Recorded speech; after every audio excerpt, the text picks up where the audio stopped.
Homeland Security Secretary Kristi Noem says hundreds of federal officers are being deployed to Minneapolis. Some of the officers arrived yesterday. Others will be there today. Noem told Fox News the extra reinforcements are needed to support ICE and Border Patrol operations.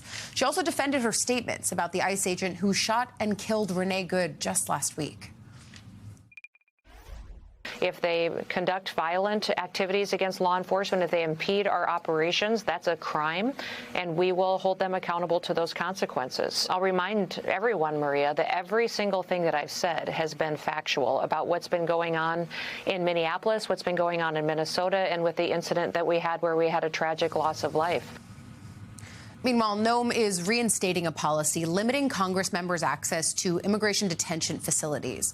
She sent out a memo on Thursday, just a day after the deadly shooting in Minneapolis, requiring lawmakers to give a week's notice before their visit. This is well within their congressional rights to do so. Oversight. A federal judge last month temporarily blocked a nearly identical policy, ruling that the appropriations law funding ICE actually prohibits DHS from using those funds to restrict access.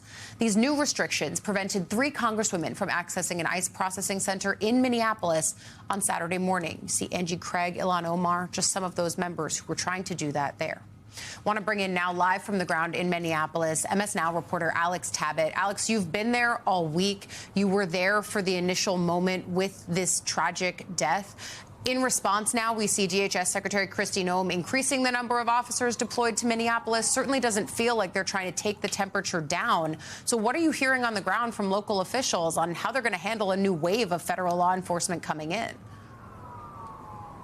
Well, local officials are reiterating their call for ICE to leave the city and the state of Minnesota as a whole.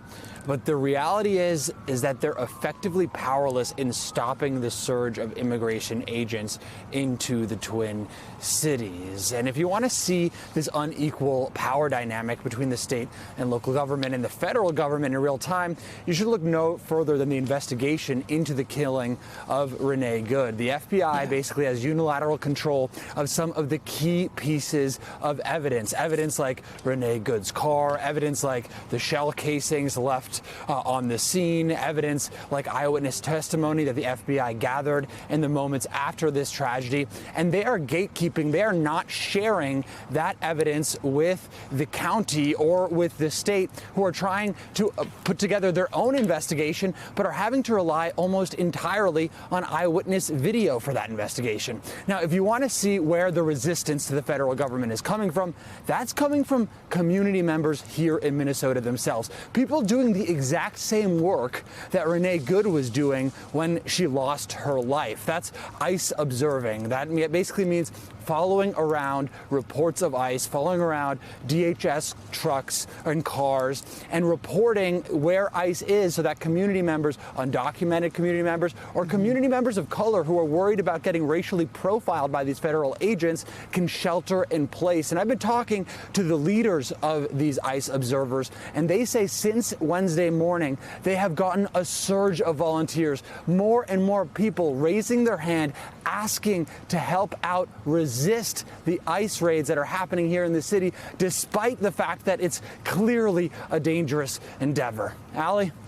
A dangerous endeavor, but frankly, ICE observers are something that we've seen throughout this administration's ramp up on immigration enforcement. MS Now reporter Alex Tabbitt, you've been on the ground there doing some great work. Thank you for starting us off today.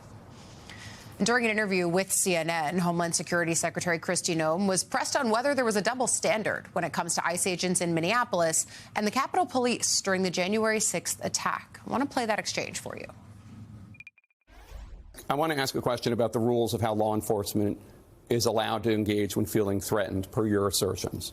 Because I want to show some video to you right now and ask, what is the appropriate response for the police officers in this situation?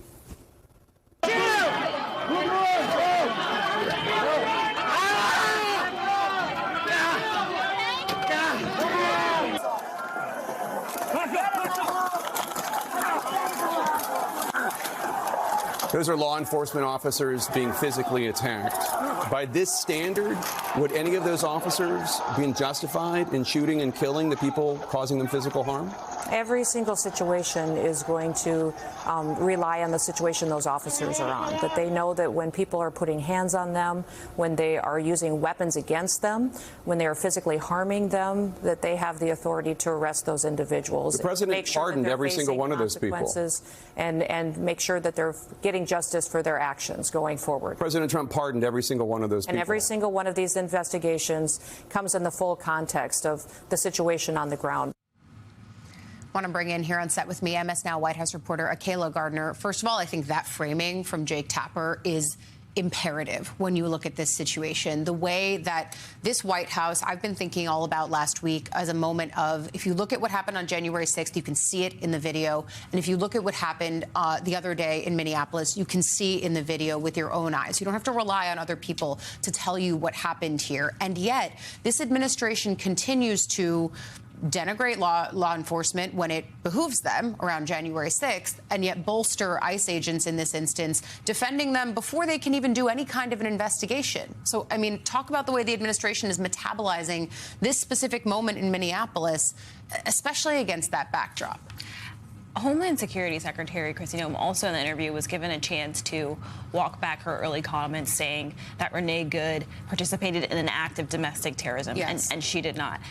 We have seen time and time again within hours of the shooting happening that the administration has made these assertions without a formal investigation playing out, without any evidence or findings for President Trump saying that she willfully attempted to run over this officer, or Vice President J.D. Vance saying she was part of a broader left-wing network designed to assault ICE officers.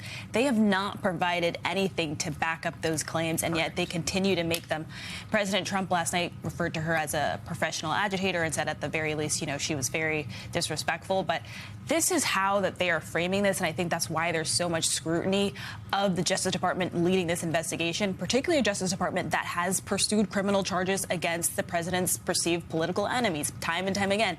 Letitia James, James Comey. Just last night we heard from the Federal Reserve Chair that they are possibly pursuing an indictment against him. So I think the scrutiny here is warranted, and we continue to hear from people on the ground that they want to see this be a joint investigation. And notably, it originally was. We heard from the Minneapolis Criminal Bureau of Apprehensions that they were told initially that this was a joint investigation, and within the same day of the shooting, they were told it was no longer. Yeah, again, I do think the parallels in many of these situations, and I think it was very smart to frame it around January 6th.